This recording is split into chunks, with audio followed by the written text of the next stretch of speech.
Greetings, my name is Fade Dragontier, and welcome to the pilot episode of a new segment for my channel I'm calling Canadian Content, or CanCon for short, where I explore the finer and maybe some of the not-so-fine points of Canadian media and culture. So let's jump right into it with the LogDriver's Waltz, a short animated music video for a Canadian folk song of the same name by the National Film Board of Canada.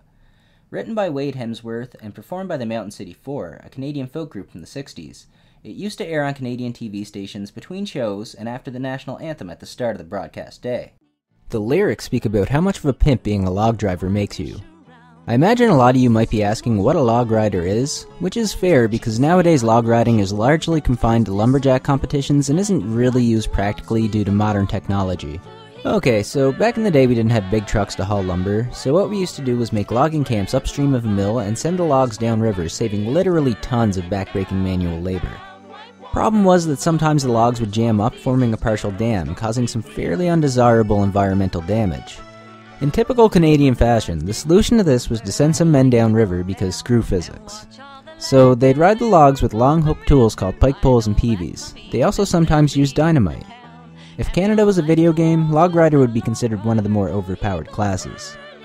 So like I said, the song is about how sexy and masculine log riders are. Told from the perspective of a young woman who watches them work from the shore, she admires their grace and posits that their light step makes them ideal dance partners. Burning down and down white water, the log driver's waltz pleases girls completely. I'm not 100% sure, but my best guess is that when she says that a log rider's waltz pleases girls completely, I don't think we're talking about just dancing. I get the impression that she's also very interested in his pole handling skills, if you know what I mean. Moving on. The lyrics go on to describe a young woman's parents, pressuring her to dance with members of high society like doctors, merchants, and lawyers. But as well off as those guys are, she only cares for the embrace of her nimble-footed log rider. Overall, the animation is okay by 70s standards. The song is kinda catchy, and it's clearly an undeniable part of Canadian culture.